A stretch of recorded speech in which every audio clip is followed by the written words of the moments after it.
Donald Trump की white house में वापसी के साथ ही अमेरिका की विदेश नीति में भी बड़ा बदलाव देखने को मिल सकता है।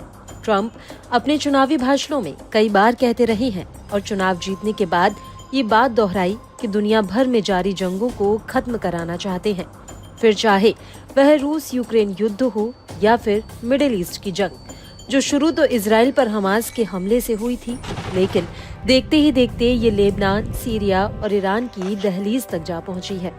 ऐसे में सवाल उठता है कि डोनाल्ड ट्रंप दोबारा से राष्ट्रपति बनने पर युद्ध को लेकर क्या नीति अपनाते हैं।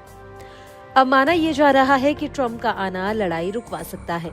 ये अंदाजा हवाई नहीं, बल्कि पिछले कार्यकाल में ट्रंप कई ऐसे देशों को हाथ मिलाने पर विवश कर चुके हैं जो आपस में कट्टर दुश्मन थे।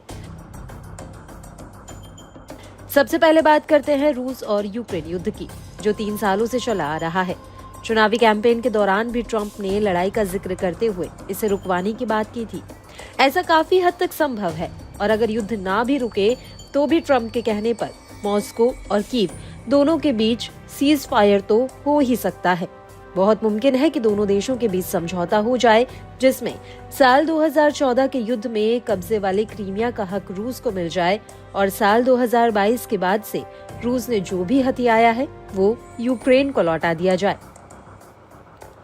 उधर मिडिल ईस्ट में इजराइल एक साथ कई मोर्चों पर लड़ रहा है। फिलिस्तीन में मौजूद हमास उस पर हमलावर रहा, साथ ही ईरान और उससे जुड़े कट्टर गुट भी इजराइल को नुकसान पहुंचाने की कोशिश कर रहे हैं। लेबनान भी बीच बीच में आक्रामकता दिखाता रहा। डोनाल्ड ट्रंप हमेशा से इजराइल के पक्षधर रहे, साथ ही ईरान को लेकर उनका कड़ा रुख पिछले टर्म में भी दिख चुका है।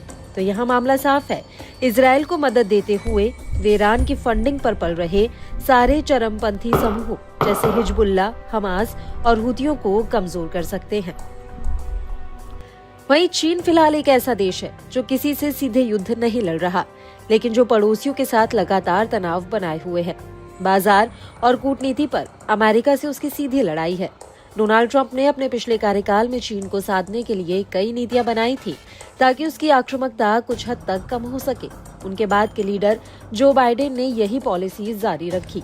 इस मामले में भी उनका पुराना रवैया दिख सकता है, लेकिन हो सकता है कि व्यापार और कूटनीति पर ट्रंप कुछ नए फैसले लें जो अमेरिका और चीन के बीच ठंडेपन को कम कर सकता है।